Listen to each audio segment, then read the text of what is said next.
I'm Sarah. Welcome to my kitchen. This is Isaiah. He is napping in the ergo. And today we're going to make smoothies. So I have all my ingredients ready. The first smoothie we're going to make is kind of like a tropical smoothie. And I get frozen fruit from Trader Joe's. I have mango and pineapple today. And then I'm going to add a banana in it and some coconut milk.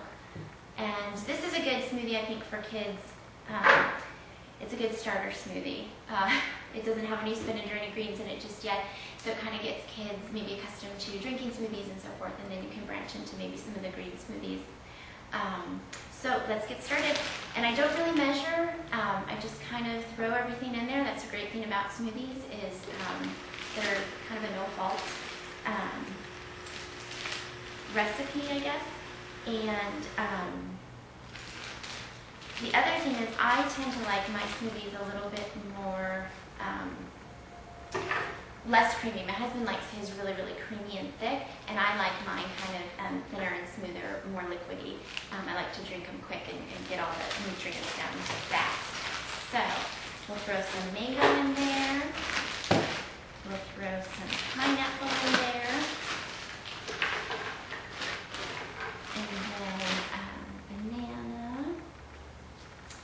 And one thing I was going to tell you too with bananas, especially when they start to look like this, what I often do then is cut them.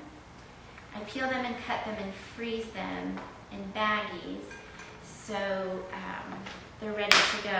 So I would just take that, throw it in my baggie and throw it in the freezer, and then it's frozen, it's ready to go, pop out in your smoothie. If you try to freeze bananas without peeling them, it's really difficult to peel them frozen. So that's just a little trick. So put that in there, and then we'll just throw some of our coconut milk in there. And because the fruit is frozen, you don't need to put any ice in. If you were using fresh fruit, you probably want to throw some ice in there just to make it nice and cold. So I apologize in advance, this is going to be loud. Add a little bit more coconut. Okay.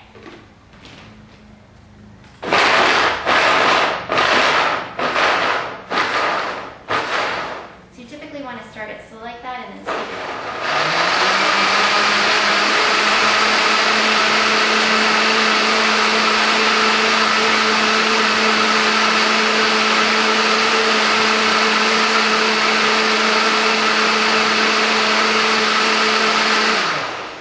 Okay, so depending on what type of blender you have, will be, you have to adjust accordingly for your type of blender.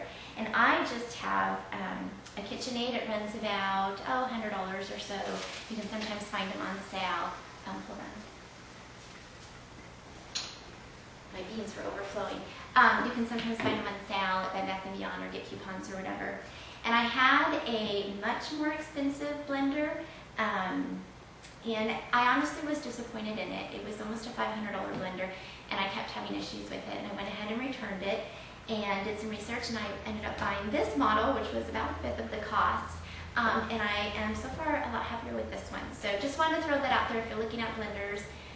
There's some really expensive ones on the market that you could invest a lot of money in, but if you don't have a lot of money to invest, I think this is a very good blender for the price range it's in, and I'm really happy with it.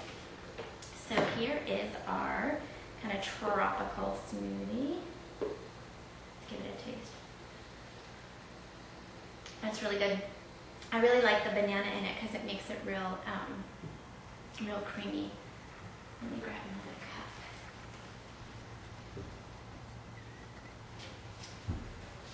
Okay, pour the rest of that in there.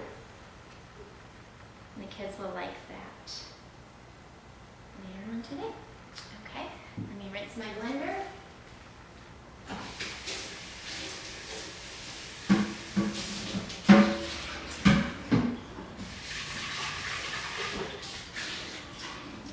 All right, quick rinse job. So the next smoothie we're going to do is a green smoothie. So we'll start with some water.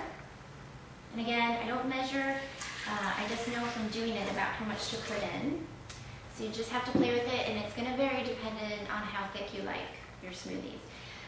Next, we're going to throw in banana. This is here my compost pile, stirring that there. Okay, so we'll throw that in, and then we're going to throw a lime in. That just gives it a really good flavor. I'll probably only do half of this lime. So throw that in there.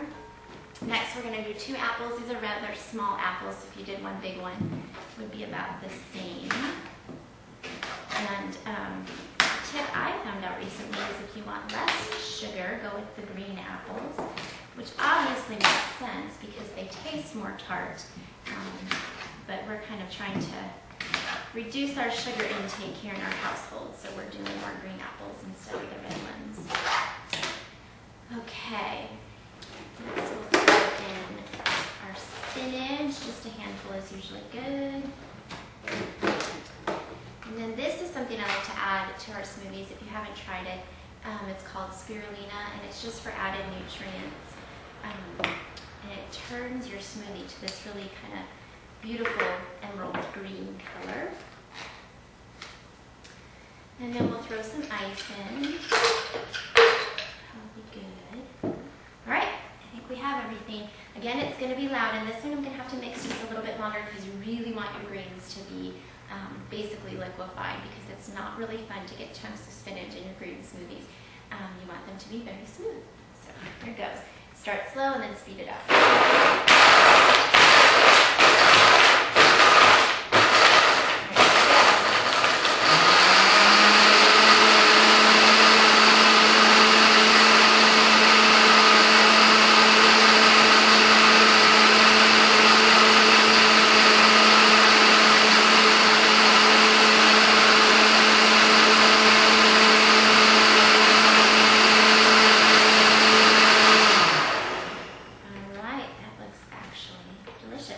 Green smoothies are really great for breakfast. It's pretty much how I start my morning. I know I'm getting about a half a cup to a cup of spinach in right in the morning.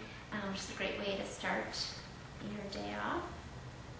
And let's give it a try. Yeah, that one turned out really good.